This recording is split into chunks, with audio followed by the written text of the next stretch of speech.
Good evening and welcome. Today I am going to discuss an optics experiment.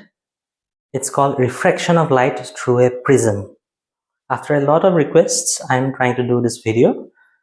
So here we go. In this experiment, our objective is to see how a ray of light passes through a prism, how it is refracted. We are going to observe the incident ray, the refracted ray, and the emergent ray, and we are going to find the angle of deviation. Actually, we are going to take 6 observations. I will show just one and then you will know how to take the 6 observations with different angles of incidence. Now, for this experiment, we need to know a few basic things. What is angle of incidence? What is angle of refraction? What is angle of emergence? What is angle of deviation? Those prerequisites need to be known. So I'll show how we need to take the first observation of this experiment. First, we need to place the prism and we have to identify the angle of prism. Suppose this is the angle of prism. One thing we have to keep in mind that the angle of prism is never changed, that the prism is never rotated during the experiment. If in another observation you take this angle as the angle of prism, then it will be a mistake. So first, we'll draw the outline of the prism using a sharp pencil. After that, we will keep the prism aside.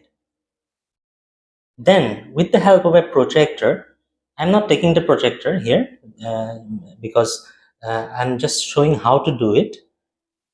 You all know how to measure with the help of a protractor. With the help of a protractor, you measure a 90-degree angle and construct a normal line here. It should be accurate. It should be 90 degree.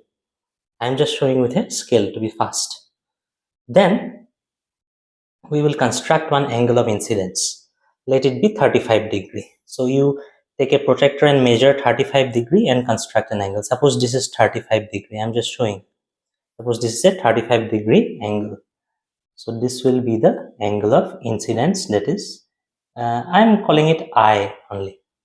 Okay, let us call it I because I'm not sure if it is 35. Let us call it I, angle of incidence. Let's call it angle of incidence. Now, we need to place the prism over here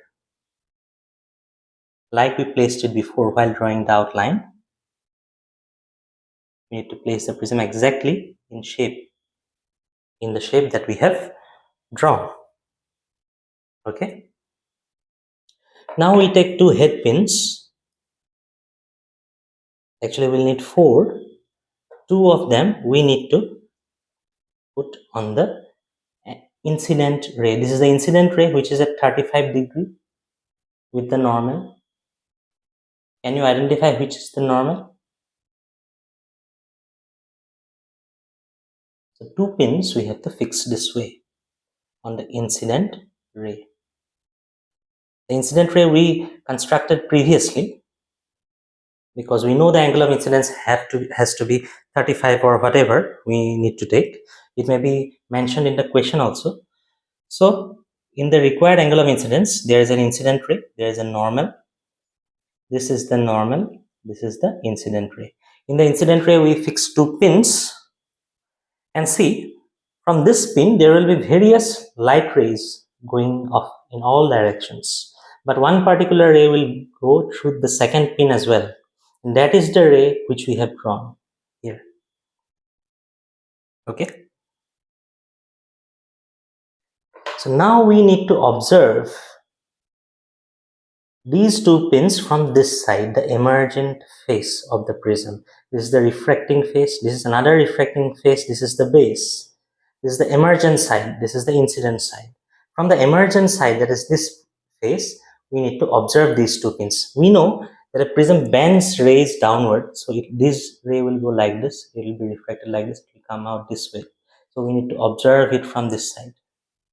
We need to observe it from this side and we need to fix 2 pins along the image. I'll show you from the perspective of the observer a little while later.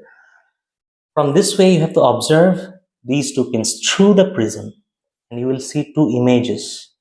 And in the line of the images, you have to fix another 2 pins so that you get the emergent ray. Okay. Now, in a few moments from now, I will show you how you will observe from the observer's perspective. Okay. Now, from the observer's perspective, you will see an image like this through the prism.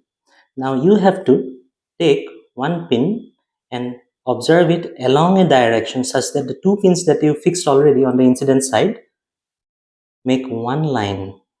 That is, you observe them as one pin. That means they lie along the same straight vertical line. And you have to fix another pin on the emergent side such that this pin and the other 2 pins lie along the same vertical line. Then you have to fix another pin somewhere here so that all 4 pins lie along the same vertical line. You see, now all the 4 pins you're observing as one. If you go to the side, you will see them in different lines. But there must be one direction from where, if you see, they all lie in one straight vertical line like this. Okay, now you know that your observation is correct. Now we go back to the original view. And after we have fixed 2 pins along this emergent ray, our job is done of taking the observation. We need to take out this pin and circle the point, mark the point. It's D1 because it's the last one. This will encircle and mark it as C1. This we will encircle and mark it as A1. And this will mark as B1. So we get 2 points on the incident side and 2 points on the emergent side.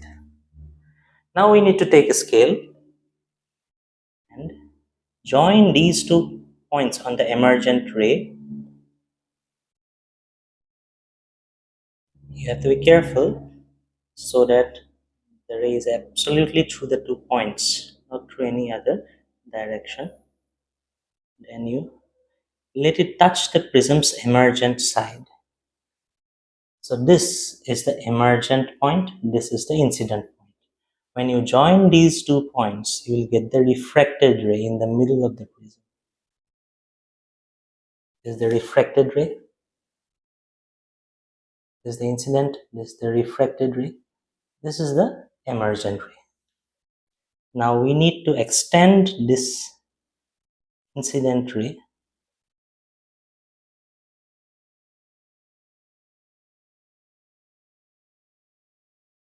and we need to extend backward this emergent ray. The angle that is formed between the directions of the incident ray and the emergent ray, that is, this angle is called the angle of deviation. So we need to mark the angle of incidence, the angle of deviation.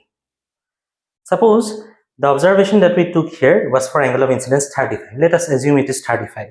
Then we do another such observation for 40-degree incident angle. Then we will do another observation for 45, then for 50, then for 55, then for 60.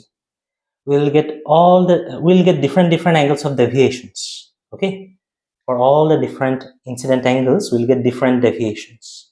But we'll observe a peculiar phenomenon that when we took the first reading, that is at 35, the angle of deviation was a little bit of a value. That is, suppose we got 40.